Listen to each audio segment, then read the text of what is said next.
The ancient Egyptian term Nut simply means sky, so it's no wonder that she is omnipresent in the pharaonic religion as its primeval and permanent element, one of the most important. Nut is both the heroine and the arena of most Egyptian myths. Outside of Egypt, however, this goddess is a real anomaly, as in all other ancient Mediterranean cultures, almost exclusively male sky deities were worshipped. Her incredible, unique image stimulates the imagination, shown as a naked woman with a body covered in stars. Her arched celestial body is the vault of heaven, separating the world of human experience from that which was outside, the obscure, dark, cold, infinite watery expanse known as Nun. Nut is the interface between the outer cosmos and this world. It's a gigantic body of water on which the gods, the souls of the dead and the stars navigate in their barks. All cosmic activity takes place in her body. Mother of the Sun, the heavenly cow, called Mistress of all, the one who bears the gods, Mother of the gods. She is magnificent and mighty in the house of creation, as well as she is the one great in the sky. In her womb, as in a watery cocoon, the Pharaohs, her children, came back to life and gained immortality. Nut is a universal mother endowed with reviving, life-restoring powers. She lifts the head of her dead son Osiris and gives him the breath of life. Egyptian sarcophagi were therefore identified with Nut, from whose body the deceased was reborn to new life. Who was this extraordinary goddess, who, although loved and respected by all Egyptians, never had her own temples or specific place of worship? Hello everyone, my name's Irena. Welcome to my channel Ancient Sites Girl. I invite you to a podcast about the history of ancient Egypt. Today I'll tell you about one of the most important, certainly one of the oldest Egyptian deities. Nut is for some a relic of the prehistoric cult of the Mother Goddess, for others the primeval personification of the Milky Way. To better understand her origins, functions and role in Egyptian mythology, as usual we'll reach for the original ancient texts.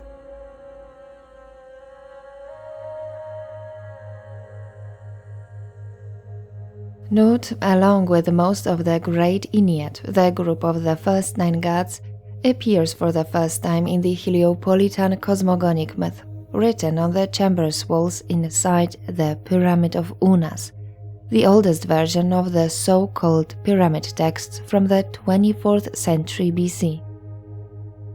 Most scholars agree that the text refers to much older religious traditions, early dynastic and even prehistoric beliefs of the inhabitants of Heliopolis, the ancient Iunu, a once powerful political center of the southern delta, which after the unification of the country by the first of the pharaohs, Narmer, around 3000 BC, remained an important, if not the most important, religious center of Egypt. We don't know for sure when the theological concepts of the City of the Sun were formed, but we do know that at least from the beginning of the Old Kingdom they were binding on all Egyptians. The solar cult became a national cult, and the Heliopolitan myth of creation became the best known, the greatest, and in a way, the classical cosmogonic myth of ancient Egypt. The origins of the Heliopolitan cosmogony are traced to 2 primeval concepts: the prehistoric cult of the Mother Goddess, and, somewhat more evident in the cult of the Sun, the male cult of fertility. Here the father god Atum, self-born from the vastness of the cosmic primordial ocean Nun, begets the first pair of gods, Shu and Tefnut, bright and dry air and moisture, who are the parents of the sky, Nut, and the earth, Geb. Identified with the sun, which the Egyptians called Ra, Atum represents dominant in the religion of dynastic Egypt the male aspect of fertility. For sure, already in the Naqada III period, that is, in the times of the so-called Dynasty Zero, phallic idols were worshipped, male images with emphasized members. Such prehistoric gold-plated figurines were discovered in 2006 by Polish archaeologists in the Nile Delta.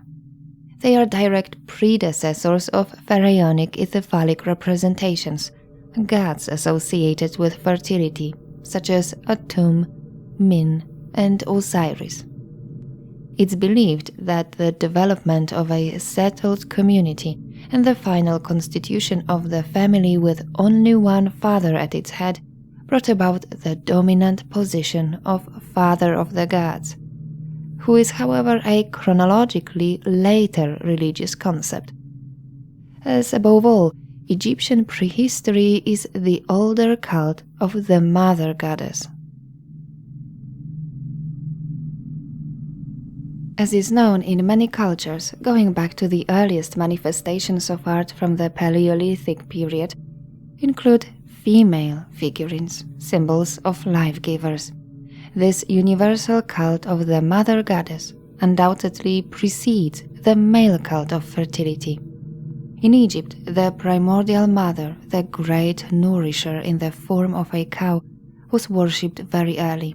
The heavenly cow, the mother of the sun, was revered continuously from the Neolithic to late antiquity, as evidenced by the cults of popular goddesses such as Hathor, Hesed, Mehet-Weret, Neith, or Nut.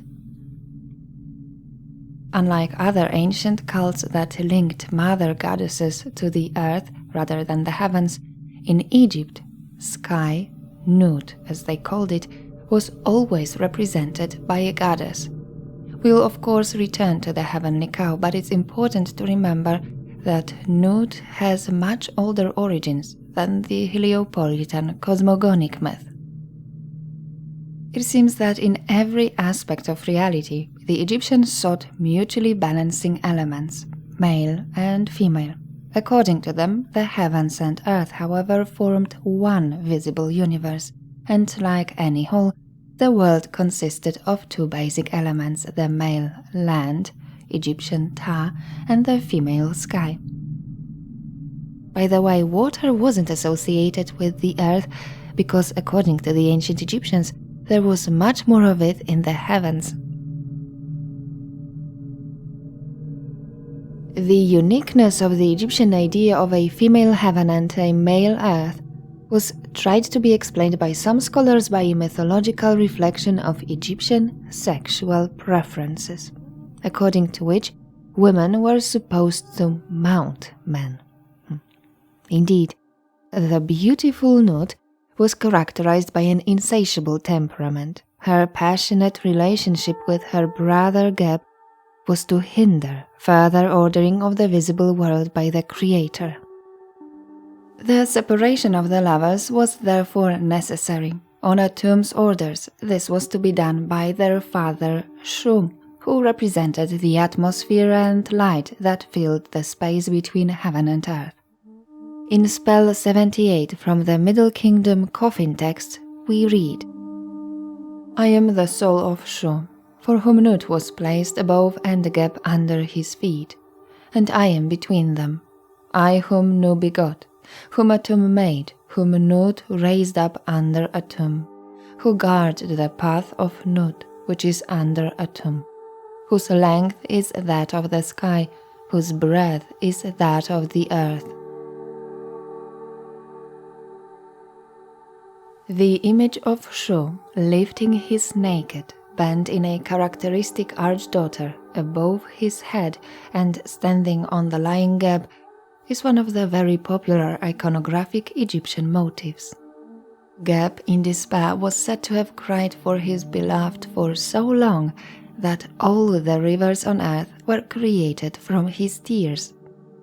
Nut quickly found solace in the arms of many other lovers, according to Osirian myths, this included Thoth, the god of wisdom and the actual father of Isis.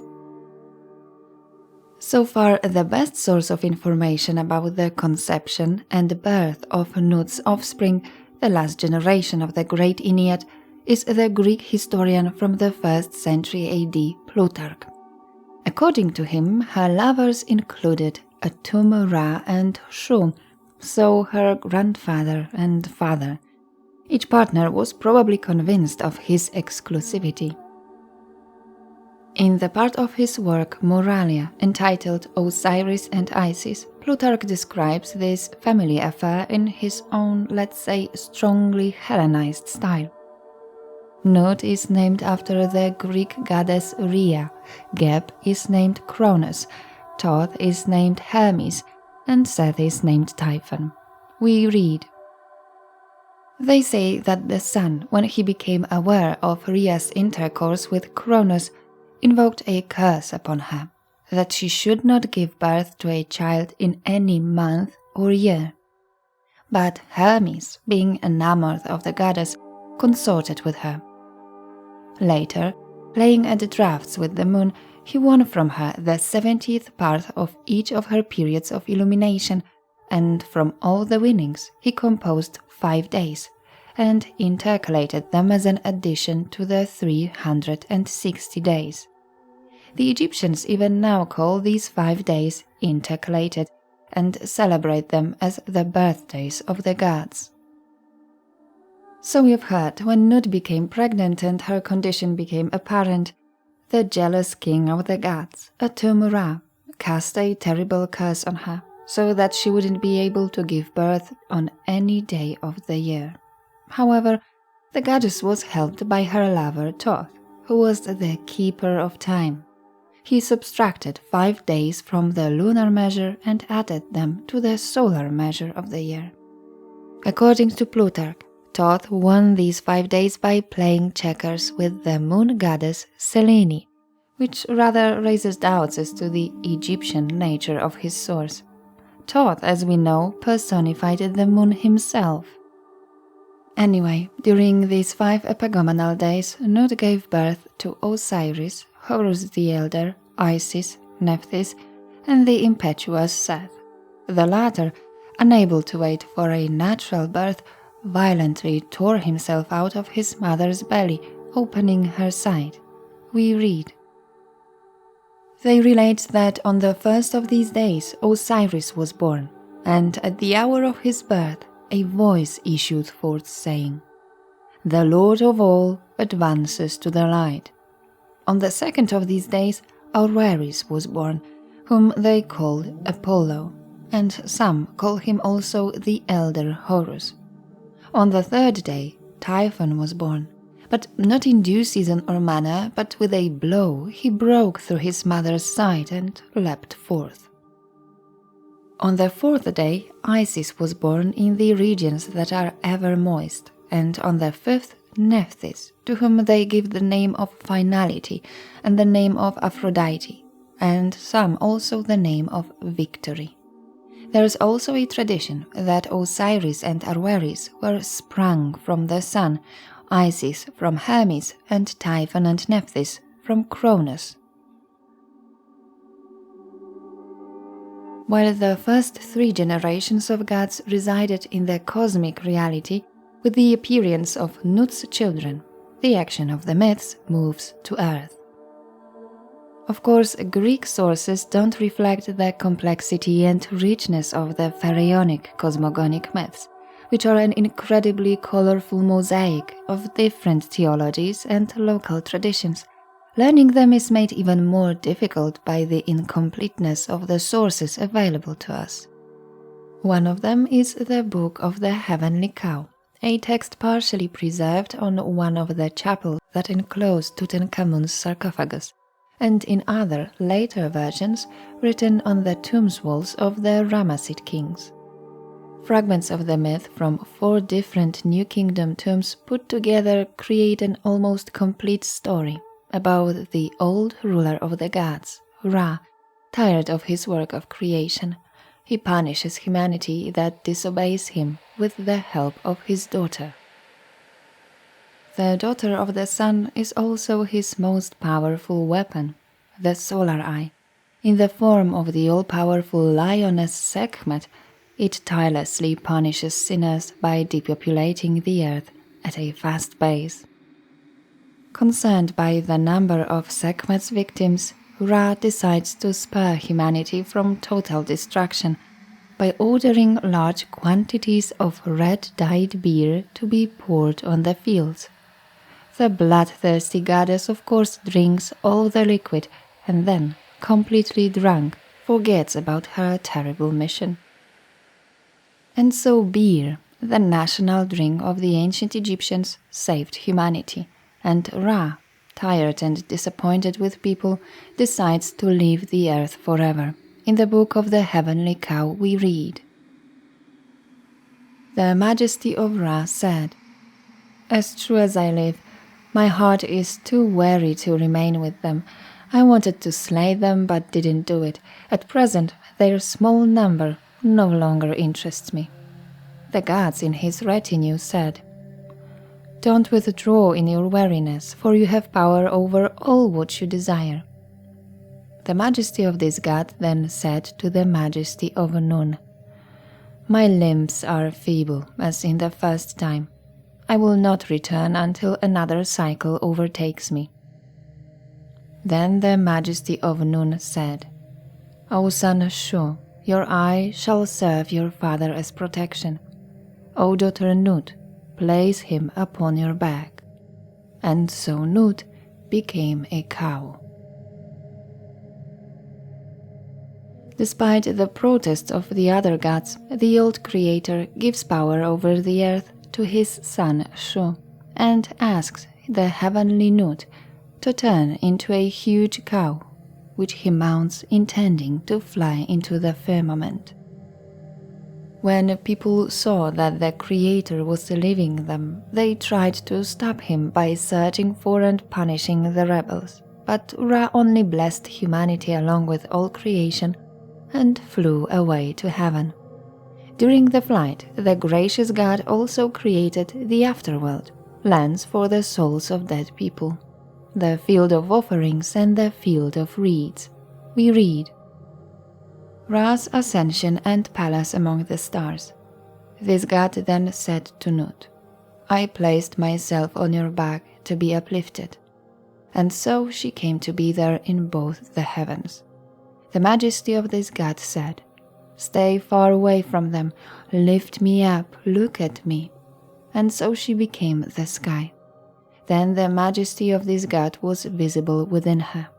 She said, 'If only you would provide me with a multitude.' And so the Milky Way came into being. His Majesty, Life, Prosperity, Health, said, 'Peaceful is the field here.' And so the field of offerings came into being. 'Oh, I shall plant green herbs in it.' And so the field of rushes came into being. 'I shall provide them with everything.' And so ever-scintillating stars came into being. Then Nut started trembling, owing to the height. So the majesty of Ra said, 'If only I had the Hech gods supporting her.' And so the infinite ones came into being. The majesty of Ra said, 'O my son Shu, place yourself under my daughter Nut, and guard for me the two groups of infinite ones who live in the twilight. Place her over your head and nurture her.' And so she became the sky. As we've just heard, when Nut was frightened, trembled because of the great height, Ra commanded his son Shu to hold her up. He then created 4 pillars on which the heavens are supported. He named them Hech and made Shu their guardian. This is how the sky was created, in which Ra appears every day. The Egyptians depicted the sky as both a naked female body and a large heavenly cow, interchangeably. We can find such a famous cow image of the firmament in my favorite, magnificent tomb of Seti I in the Valley of the Kings.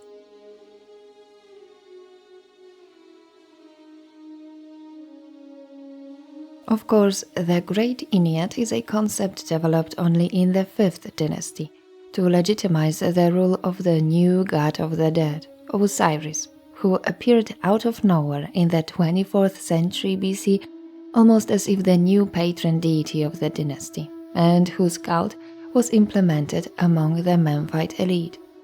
The well-known and universally respected solar gods are joined by the son of Nut, Osiris, as their direct successor, heir of Shu and Geb. In earlier versions of the solar cosmogonic myth, the heavenly cow probably appeared not as the mother of the god of the dead, but of the king of the gods himself. Traces of old beliefs can be found in the pyramid text of Unas, who after death wants to be identified with the creator himself. We read, "I, King Unas, have inundated the land which came forth from the lake. I have torn out the papyrus plant. I have satisfied the two lands. I have united the two lands. I have joined my mother, the great wild cow." So the divine punishment for the sins of humanity and the departure of the Creator to his stellar abode must have been one of the oldest cosmogonic concepts in Egypt. Ra will never return to earth, but will remain united with the goddess of the heavens. He'll travel the daytime sky from east to west in the morning bark, illuminating the world of the living, and at night he'll travel from west to east in his evening bark, shining on the world of the dead.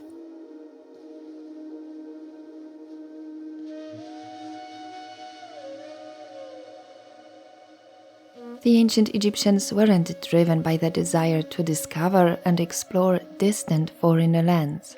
On the contrary, they considered their land sacred, abundant, and fulfilling all their expectations. Egypt was a microcosm in relation to which they imagined the macrocosm. However, it didn't prevent them from exploring the heavens, especially the night sky, which they knew much better than the inhospitable, chaotic lands hidden behind deserts and seas. The sky, that is Nut, was therefore omnipresent in their culture. They gazed at her with delight and fear, because they knew that she was a thin, delicate layer, protecting them and the whole of creation from the pressing on from every side chaos, the cosmic primeval ocean, endless, dark and cold.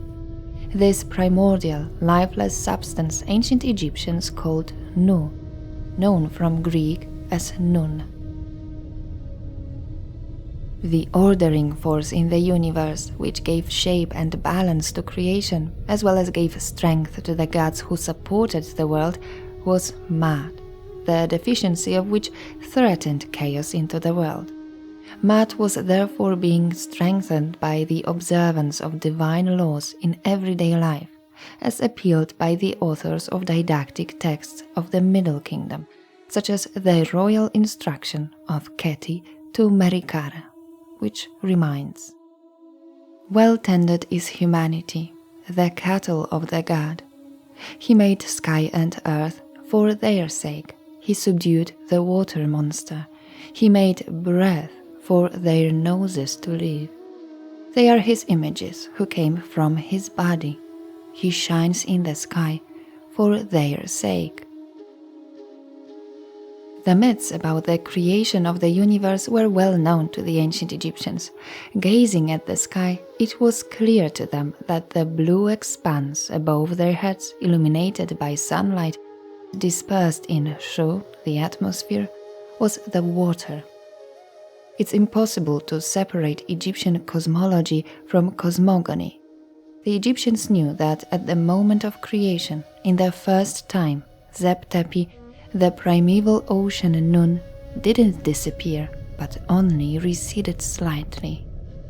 The rain appearing in Egypt was seen as the weakening of Nut. As a very rare phenomenon, it didn't have any positive effect on the abundance of harvests. On the contrary, it could have been a violent force that destroyed crops and caused mudslides. As responsible for any dangerous element, Seth, Nut's violent son, was accountable for it, so the Egyptians were very afraid of rain.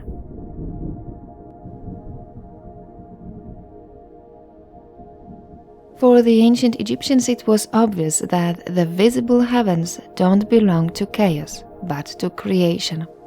All cosmic activity, wandering celestial bodies, gods, and souls of the dead move in Nut, sailing on their barks, on the possessor of heavenly waters.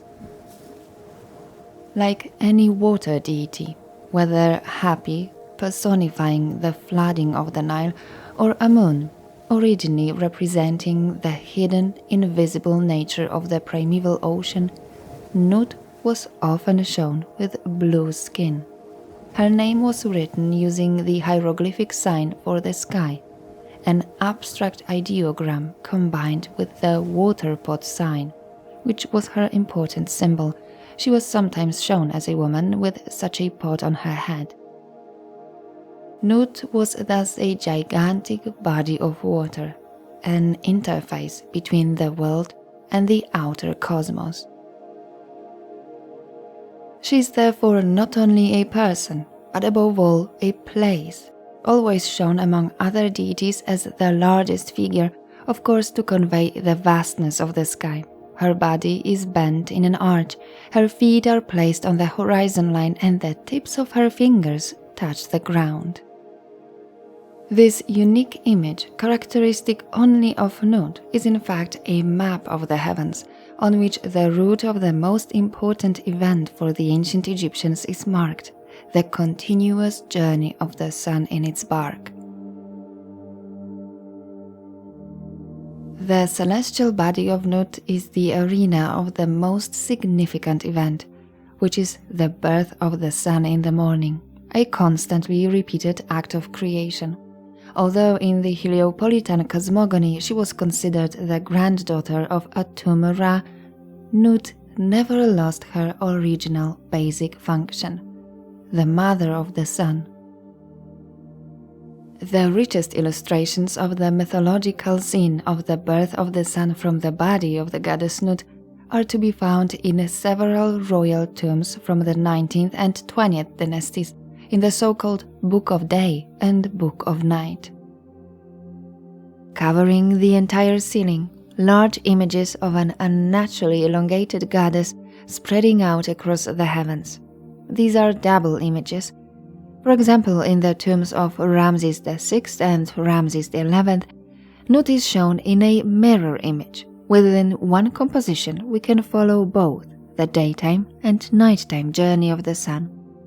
As a red disk, the sun begins its cycle with birth, suggested by the direct proximity of the solar disk and the female organ of Nut.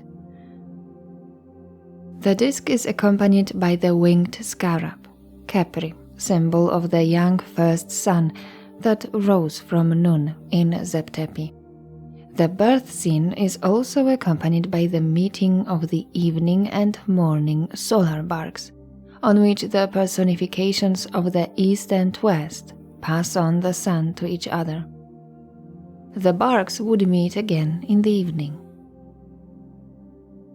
The representations of Nut in the Ramessid tombs are often accompanied by hieroglyphic symbols for West at her head and East at her womb.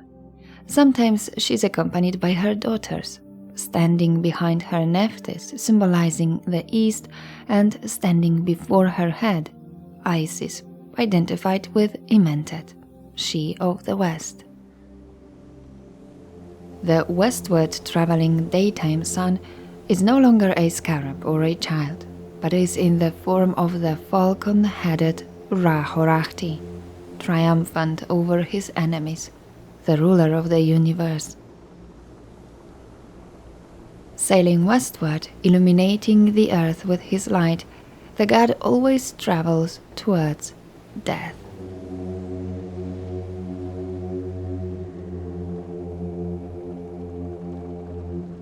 At sunset, the sky turns red with the blood of a dying god.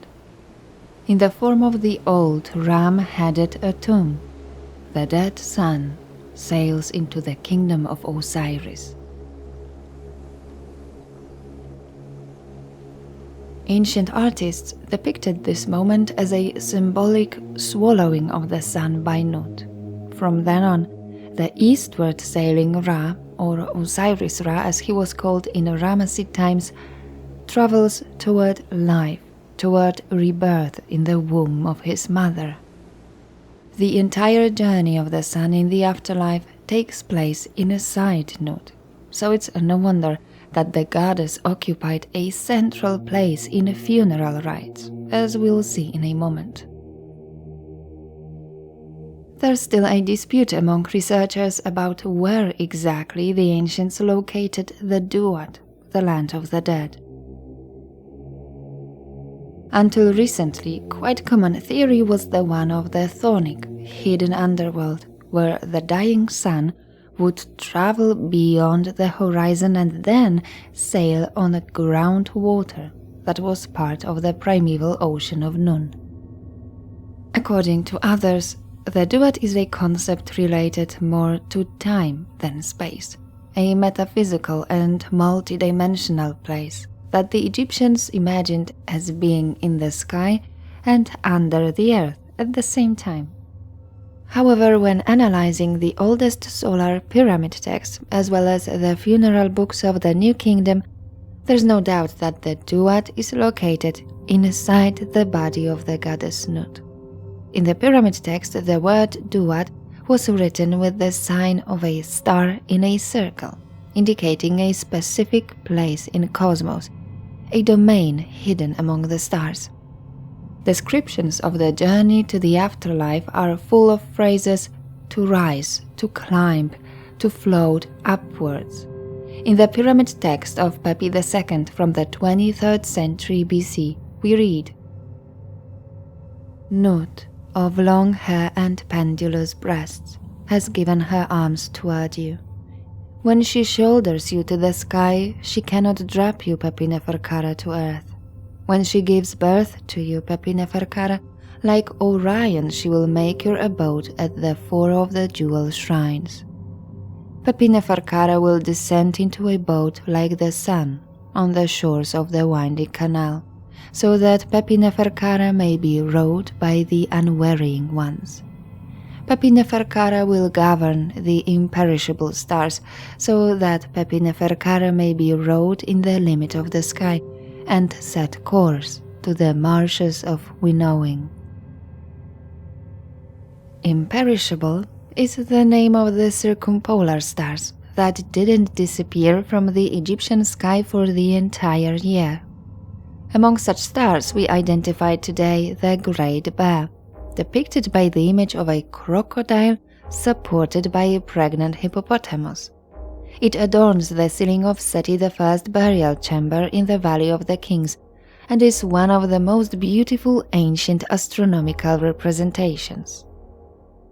Also from Seti's times comes the oldest copy of the so-called Book of Nut, a large image of the goddess supplemented by a series of explanations found on the ceiling of Osirian in Abydos. Unlike the Book of Day and the Book of Night, it's not a funeral text, but rather a specific treatise, an astronomical religious handbook. The Book of Nut leaves no doubt about the location of the Duat. We read there, It is into her mouth that the majesty of this god Ra enters inside the Duat. The Book of Nut doesn't focus only on the solar cycle, but describes in detail the most distant regions, describes the location of the primordial ocean Nun, as well as the mysterious way to the afterlife, the edge of the sky, immersed in primeval darkness, called Kebo Netjeru. These cold waters were to be located at the northern edge of Cosmos, we read. To this place in primeval darkness arrive birds. They have human faces and the shapes of birds. The Egyptians, still unaware of the existence of other lands north of their country, that is beyond the Mediterranean Sea, imagined that the birds migrating from the north every year could have come from the most distant parts of the cosmos. It's worth mentioning that the Book of Nut may be much older than Seti's times, perhaps even by 1,000 years. The birds with human faces bring to mind the imagery of the Ba soul, who, as it was believed, could leave the tomb and set out for the Duat. Cold waters as gates to the afterlife, where souls could gather, appear already in the pyramid text of Pepi I. We read, "So you should go forth to where your mother Nut is, and she will take hold of your arm and give you the way to the Akhet, to the place where the sun is. The sky's door has been opened to you. The cool water's door has been made to pull open to you, and you will find the sun standing, waiting for you. He will take hold of your arm, lead you into the sky's dual shrines, and put you on Osiris's throne." The Egyptians also believed that the cold waters that flowed directly from the primeval ocean Nun were the true source of the Nile. Perhaps through Nut they somehow reached the distant southern lands from where they appeared in Egypt during the floods.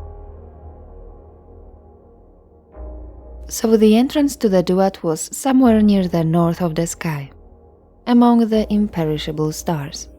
It was a hidden place of regeneration where the conditions of the mythical first time were present, where both souls, sun and stars were reborn. The kingdom of Osiris, the Duat, was sometimes compared to Nut's womb and even called her daughter. As we know, the final transformation of the king's soul, his eternal life in the company of the gods and the stars subordinate to him, was preceded by a long, often dangerous process. The complex nature of the Duat should be discussed in another podcast, but it's worth mentioning that it was Nut who was asked for protection in this strange and often inhospitable place. In the text of the Pyramid of Pepi I, we read, "Nut, spread yourself over your son, Osiris Pepi, and conceal him from Seth. Join him, Nut, who comes to you, and conceal your son as he who comes to you. You should join this great one. Nut, fall over your son, Osiris Pepi. Join him, great Sif, this eldest of your children." According to Osirian beliefs, Nut was a reliable support for her great son. Some sources claim it was she, not Isis, who revived his mummified body so that he could conceive a son, Horus. The deceased Egyptians commonly identified with Osiris since the late Old Kingdom were entrusted to the Lady of the Sky. Nut, a caring mother who wants life for her child, who wants him to reign in the afterlife. In the text of Teti's pyramid, we read, "Teti, my son, is the one I have desired. I have given him the Akhet, that he may take control of it as Horus of the Akhet. All the gods are saying, it is proper. Teti is the one you have desired from among your children. Escort him forever. Teti is my son of my heart. I have given him the Duat, that he might become foremost in it as Horus, foremost of the Duat." All the gods are saying, "His father should know that you love Teti more than your mother Tefnut. Teti is my son, whom I caused to be born and who parted my belly. He is the one I have desired and with whom I have become content."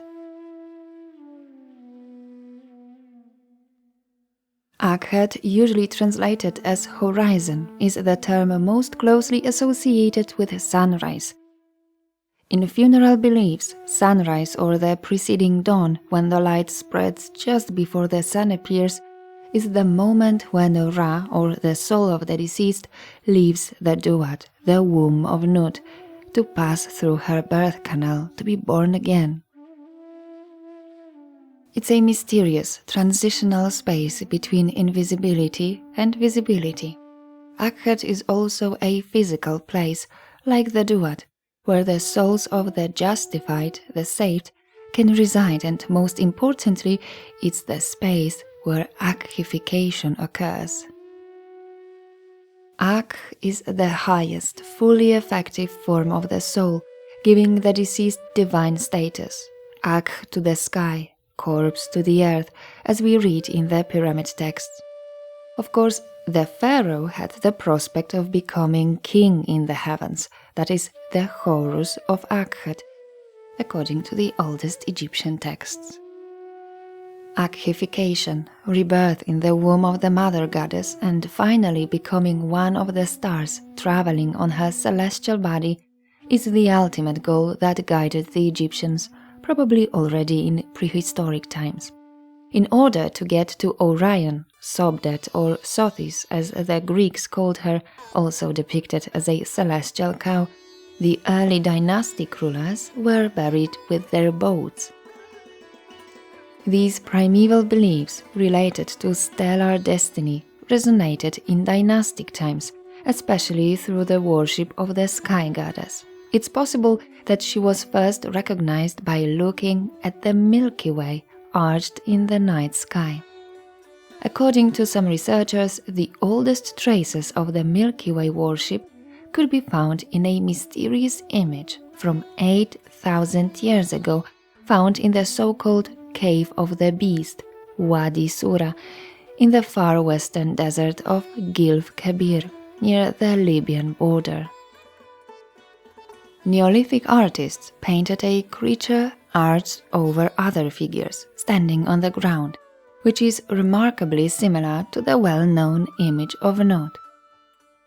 Interestingly, just nearby, there is another cave also containing the Stone Age paintings, the so-called Cave of Swimmers, which was made famous by Anthony Minghella's movie The English Patient from 1996. American astronomer Ronald Allen Wells simulated the night sky from 5,500 years ago and concluded that a part of the Milky Way near the constellation Gemini could have been considered the head of the goddess at that time. In his opinion, on the day of the spring equinox, the sun would have been devoured by Nut, seemingly absorbed by the place where the Milky Way descends to the horizon. Such a spectacle was supposedly observed by the pre-dynastic Egyptians, and that is where her famous image is supposed to have come from. Indeed, in iconography, Nut seems to be not only the path for the wandering sun, but also the one who in various ways intercepts it at sunset. In New Kingdom tombs, sometimes only her arms were shown stretched out towards the evening sun, embracing it. Of course, this was what the faithful Egyptians expected of her. According to funerary texts, this was Nut's most common way of interacting with the dead, embracing them, since from the end of the Old Kingdom, every deceased was considered Osiris. It was believed that in the embrace of his mother, the soul of the deceased was safe. As the primeval mother who gave birth to the sun, the king, and the stars, all returning to her womb to be reborn in endless cycles, Nut began to be identified with the sarcophagus, each sarcophagus. The Egyptians wanted to see in their coffins this primeval birth space, the mother's womb to which they could return, a place of regeneration and renewal. Certainly already in the Old Kingdom, Nut was entrusted with the protection of the royal mummy. The oldest text engraved on the royal sarcophagus belongs to Teti from the 6th dynasty. These are protective spells recited by the goddess. Quote, "Teti is my son, whom I caused to be born, and who parted my belly. He is the one I have desired, and with whom I have become content." The Egyptians called their sarcophagi mothers. The coffins identified with the Nut were at the same time their crib and nurse, embracing the deceased so that he could safely await immortality.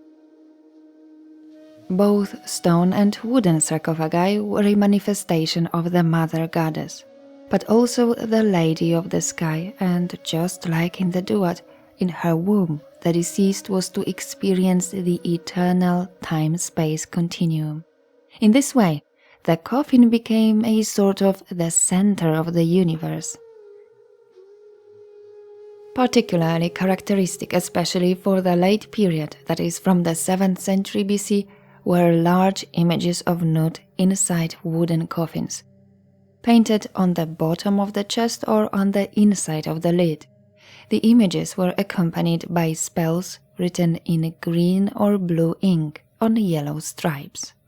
Quote, "I am your mother, Nut. In this my name of sky have I stretched over you. As you shall enter into my mouth, so shall you emerge from my thighs, exactly as Ra does each day." In order to fully protect the mummy, Nut's image covered the entire length of the coffin and was often shown contrary to the Egyptian canon, not in profile, but frontally, just like another ancient mother goddess, Hathor. And just like Hathor, Nut was identified with the ancient funeral goddess, the Lady of the Sycamore, although Nut association was much stronger, as the anthropoid sarcophagi adorned with large Nut's image that had been created since the New Kingdom were made of this tree. Sycamores grew on the border of desert necropolises, so very early on they became an important element of funeral rites. It was believed that after leaving their tombs, souls set off towards the west, the last stop of the deceased wanderers before entering the kingdom of Osiris was the oasis of the Lady of the Sycamore, where they could rest in the shade of her spreading tree. The goddess, emerging from the tree's crown, treated them generously with cold water and beer. These scenes were particularly popular on the walls of the Ramessid tombs, and in the Book of the Dead we read, "Hail, sycamore tree of the goddess Nut, give me the water and the air that is in you." A tender mother nurse takes care of the deceased from the moment they are placed in the coffin, during their passage to the afterlife, their journey in her cosmic body, until their rebirth in her womb. It's no wonder that Nut was considered one of the most important funeral deities. In Greco-Roman times, the functions of the Lady of the Sycamore are taken over by Isis. In fact, she took over the role and functions of all the old mother goddesses. She was also worshipped as the ancient heavenly cow, the Lady of the Sky. Nut, however, remained the guardian of sarcophagi until late antiquity, although in Roman times her coffin images often took the form of a Greek goddess, surrounded not by symbols related to the solar cycle, but to the figures of the zodiac.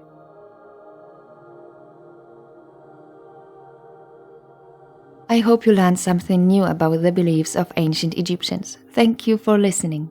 Please let me know in the comments what you'd like to hear about next time.